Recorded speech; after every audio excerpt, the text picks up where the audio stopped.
وہ پیغام آگے بانٹا جائے، وہ بات آگے دی جائے، لوگوں کو بار بار جگایا جائے، بار بار۔ سب کو پتہ ہے نا کہ ظہر کی نماز کتنے بجے ہوتی ہے؟ یہاں 1:30 بجے ہوتی ہے، تو اذان کیوں پڑھتے ہو؟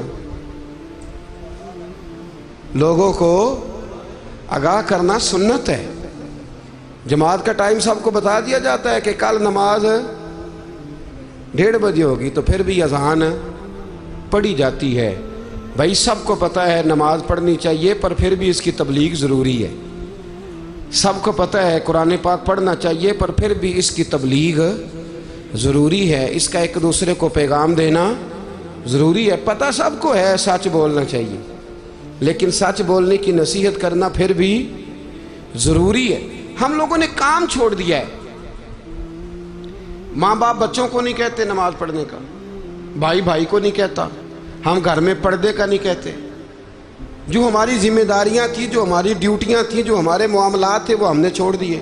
یہ نعرہ ہم نے کھول کے لگایا کہ نبی پاک آخری نبی ہے، لگانا چاہیے، زیادہ لگانا چاہیے، لیکن یہ بھی تو بتلائے نا کہ پھر اس کاز کے لیے، اس مشن کے لیے، اس ڈیوٹی کے لیے ہم آگے کتنا بڑھے، ہم نے جد و جہد کتنی کی، ہم کتنے میدانوں میں نکلے، صبح شامیں ہماری کہاں گزری۔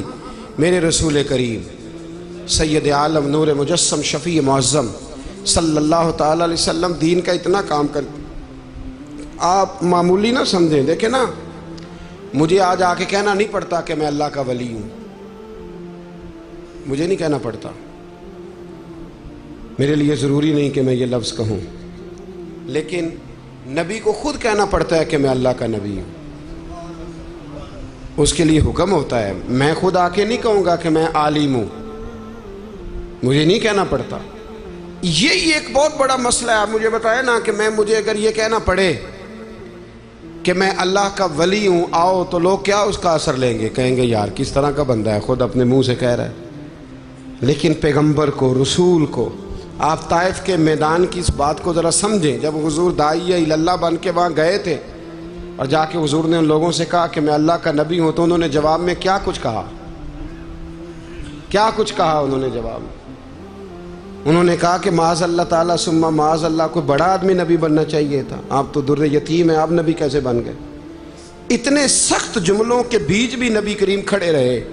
اور ہم تو کہتے ہیں کہ آج میں تبلیغ شروع کروں تو فوراً ساری دنیا آ جائے، ادھر میں کلمہ حق بیان کروں تو لوگ میرے پیچھے لگ جائیں۔ ایسا ہوتا نہیں بھائی، ایسا ہوتا نہیں۔ 13 سال جد و جہد کیا نبی پاک نے مکے میں۔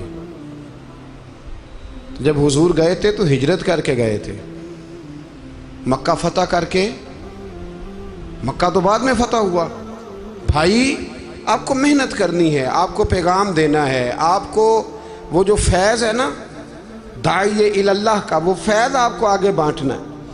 آپ کی ذمہ داری ہے، لوگ آپ کے اندر سے جلوہ دیکھنا چاہتے ہیں، تبلیغ کا بھی، نبی پاک کے اخلاق کا بھی، حضور کے کردار کا بھی۔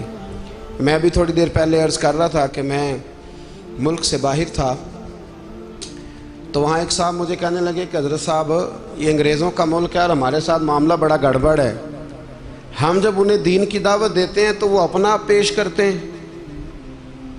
وہ ہمیں اپنا قانون دکھاتے ہیں، ہم انہیں حضرت عمر کی بات سناتے ہیں،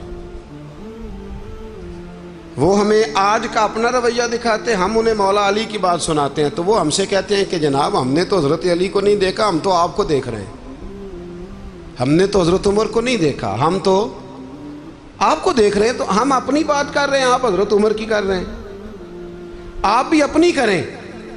میرا یہ سوال ہے کہ دین اتنا حسین ہے، اتنا خوبصورت ہے، اور عمل کرنے کے لیے دنیا میں آیا ہے، ہمارا مزاج کیا ہے؟ ختم شریف بھی دلاتے ہیں بڑا پیارا کر کے، میلاد بھی مناتے ہیں بڑا سونا کر کے، اور جناب مسجدیں بھی بناتے ہیں بڑی شاندار کر کے، لیکن وہ جو حضور کے اخلاق کا جلوہ ہے، وہ جو نبی کریم علیہ السلام نے جو بتایا ہے، وہ جو اس پر عمل ہے، وہ کب ہوگا؟ وہ کس وقت ہم نے کرنا ہے؟ امام احمد بن حنبل، امام احمد بن حنبل، بادشاہ نے نا آپ کو بڑی تکلیف دی، قید میں رکھا، تو ایک دن بادشاہ کہنے لگا امام احمد بن حنبل سے کہ دیکھ لے تیرے ساتھ کوئی بھی نہیں، زمانہ سارا میرے ساتھ ہے۔ تو امام احمد بن حنبل مسکرا پڑے، فرمایا یہ تو اس دن پتہ چلے گا جس دن میرا جنازہ اٹھے گا۔